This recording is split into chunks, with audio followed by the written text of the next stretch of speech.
Someone might say, if you think that that was a dog's breakfast, why are you still voting for Trump? And the answer to that question is that we are in the semifinals.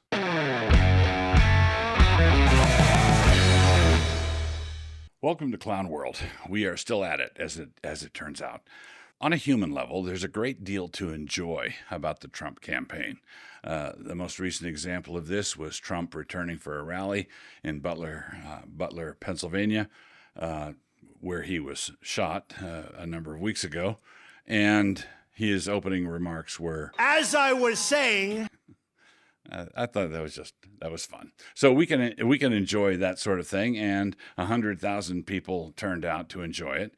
And you can see in this that politics is personal, and that it's personality that moves crowds, and things like courage and the personal traits like that are potent. They have a big impact.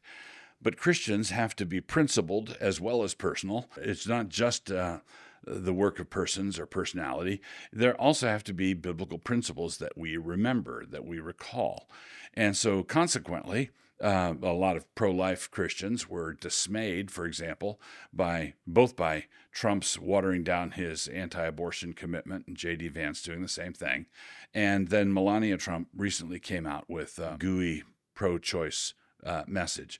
Now, we have to understand something. Some of the people who are just against Trump for all kinds of reasons jumped on this like a duck on a June bug. They said, "Oh, look at how terrible Melania Trump is being." Well, it really was a dog's breakfast kind of stance. And it illustrates that Donald and Melania Trump are not pro-life. They don't understand the issues, and all of that's quite true.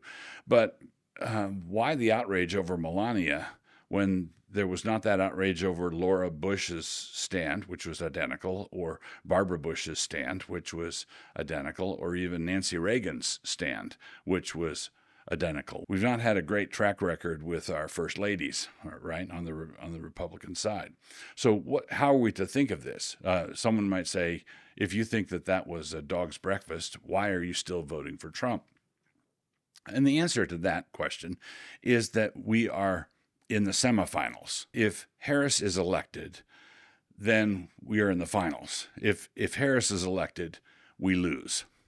If Trump is elected, we are in the semifinals, we being consistent pro-life Christians who want to see human abortion eradicated.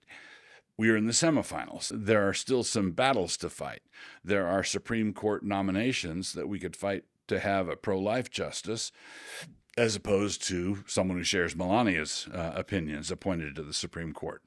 If Harris is elected, then there are going to be radical pro-abort justices appointed to the court, and it may even be an expanded court.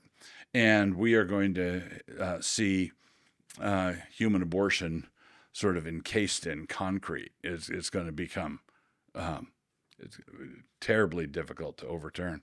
If Trump is elected, then there's going to be an internal battle over who's going to be nominated and who we are going to fight to get established. We want Trump to win because we'd rather have a battle with him over the pro-life issue than a battle with Harris over the pro-life issue.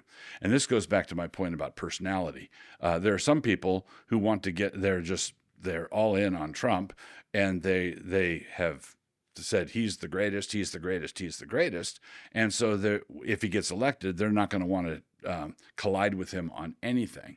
But pro-life Christians have to treat this as the semifinals because there's going to be a collision. There's going to be pressure from the squishy middle of the Republican Party to get Trump to move even further left on abortion. And there's going to have to be a battle. That would be our preparation for the finals.